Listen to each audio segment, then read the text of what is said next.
You know what's interesting is this Samuel family in Texas is probably one of the largest families in this town, in this county. When I look through the data, it's Samuel after Samuel after Samuel, and they're all tied into each other.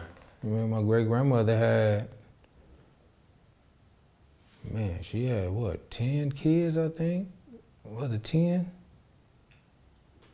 Ola? Older, yeah. And I think it was my grandmother, it was Nora, it was Aunt Doshi, it was Aunt Lee, it was Aunt Lonnie, it was Uncle JR, it was Uncle JC, it was Hubbard Jr. Who else? I think you're missing one. Nora Hill? Is it Nora? Carlene. Carlene? Yeah, Carlene. You got Carlene, Hubley Jr. Mm-hmm. You said Lee, right? Aunt Lee. But her name was Levada. Yeah. Lonnie Mae, Mm-hmm. JR, Mm-hmm. Nora Lee, Mm-hmm. Doshia, Dosha, yeah. Dosha, who you mentioned. Yeah. Lavella, Yeah, that's Aunt Bump and then JC. and JC, yeah. That's a huge family. Yeah. And by one person. One woman. One woman and one dude made all them babies. But you know what? It was more like that back then. Yeah. And JC would have been the firstborn, 1917. He was the oldest of all of them. Mm-hmm. Did you? So you knew all 10 of them, or met all 10 of them at some point? I knew all of them lived in L.A. Is that right? Yeah. All of them moved to L.A. All of them. And they lived on the east side except my auntie Nora Hill. That's my godmother. And Boo was my godmother. So, yeah, she stayed on like Inglewood. She had a little place in Inglewood. But all of them stayed in L.A. on the east side. Do you know who of this family was the first one to say, I'm going to Los Angeles? I don't know who was the first, but I know all of them live out there. And then that's what made my great-grandmother, I guess, when she got a little older, she ended up, they bringing her to L.A. because she eventually died in L.A. And they buried her back in Texas, though. So you still have three uncles that are with us, Donald, Reggie, and Gerard. Yeah. Okay. And what was it like having this family? Must have been really interesting to have these, because they're all boys. Your dad amongst one of them. What were these 5 guys like? It was tight. All of them was tight. All of them, it was tight. Even Raymond, when Raymond was alive, it was all the brothers was tight. I mean, man, it was tight. But my Uncle Donald Ray, that was my partner. Him and Reggie was my partners.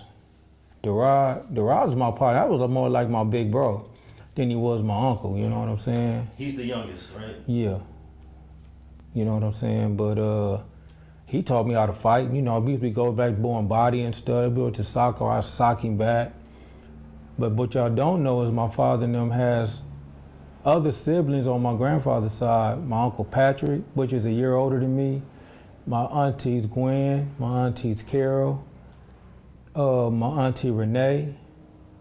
And I got another uncle named Leslie I think I just met, and another uncle named Howard. So my grandfather got kids. He got kids on this side too. Now, with this extensive family, I'm assuming there was so much love at home and so much love everywhere. What do you think drew you towards the street life?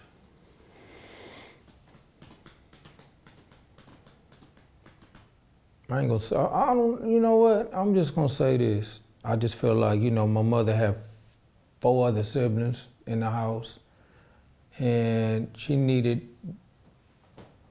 their attention is, you know, because they're young. I'm like one of the oldest in the house, so I just felt like I wasn't getting the attention that I thought I deserved, I guess, you know what I'm saying? Getting in trouble, this and that, you know what I'm saying?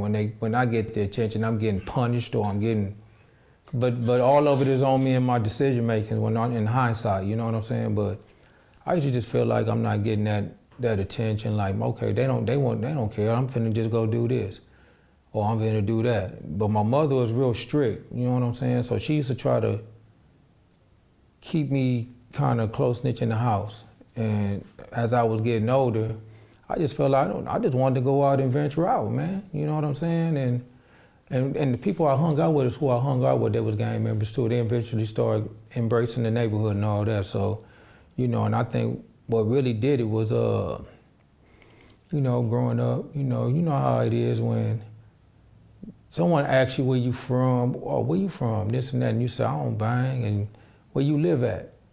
Well, I live over here. Oh, you from such and such, and they'll try to rush you. You know what I'm saying? Stuff like that happened to me before. And I was just like, well, shit, man. I'm finna just fuck around and be from over here, man. Ain't nobody finna just, I'm not finna keep letting these dudes feel like they can do this and do that because of where I live. You know what I'm saying? And the homies was like, come on, you know, you might as well be from over here and this and that. So me, my two of my best friends, we embraced the hood like that, you know what I'm saying? We just embraced the hood and it was cool. Do you think that, you mentioned your father was alcoholic, do you think that played a role in your upbringing, whether he was hands-on enough or lacking somewhere as a father? Nah, my dad was cool. He drank, but my dad was a good dad. My dad made sure the bills was paid. We had a roof over our head every day. He go to work every day till he retired. You know what I'm saying? My father did everything he did for that household, just like my mother did. So, nah, I mean, shit, my father put hands on me a few times, man, you know, just because of my actions. He didn't want me in the streets. He didn't want me because of how Raymond was and what happened to Raymond. He didn't want that for me. He expects that a couple of times to me, but I was so far in it already. And I mean, it was just like, it is what it is, man. You know, I'm young. I feel like I'm not turning my back on that now. You know what I'm saying? But my mother always been like scared for me. My mother I used to be in the hood. My mother would come on the block and come get me in front of my homies, get in the car. I was like, Mama, what are you doing? Get in the car. I get in the car and the homies used to be laughing and stuff. I get in the car, but I'll come right back out the next day, get on my bike and go right back out. But I mean, yeah, my dad, I think his drinking went spiral when Raymond got killed. Did your dad take you to the funeral in 1979? No, he wouldn't let us go. He didn't let none of us go, man. He just knew it was gonna be a lot of gang members. We weren't able to go, so. I know the funeral was on Vermont at that little mortuary. I know his body was at Houston's mortuary. I don't know where the actual funeral was, but no, I didn't let us go. Did he ever talk about what happened to your uncle? When he died, when Raymond got killed, matter of fact, my cousin Eric called. He's from East Coast. 6 dude, his name's Scooby Dog. He died.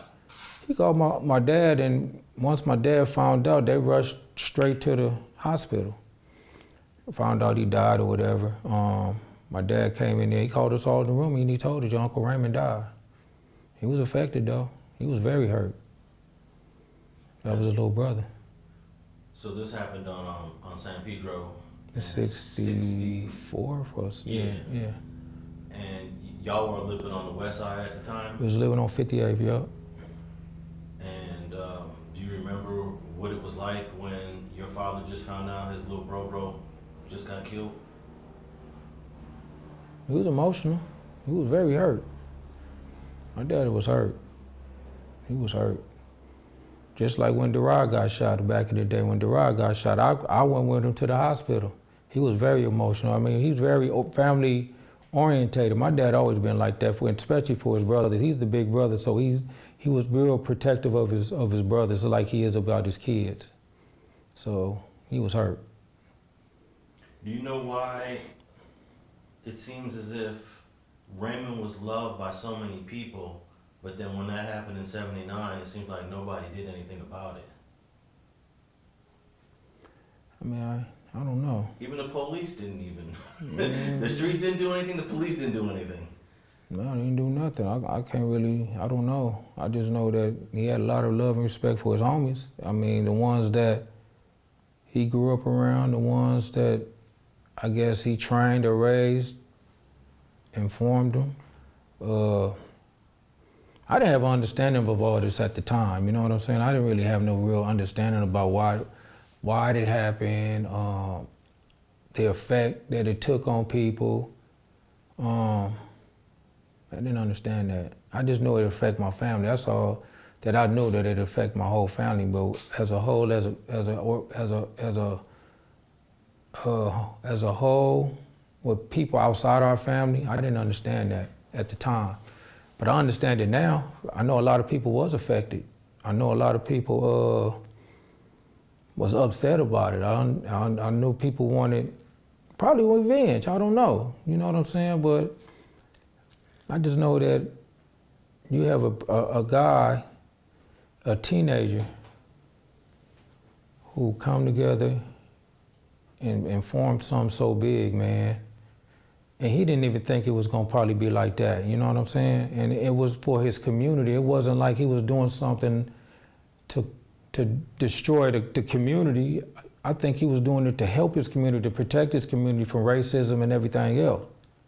You know what I'm saying? So, it's crazy, man.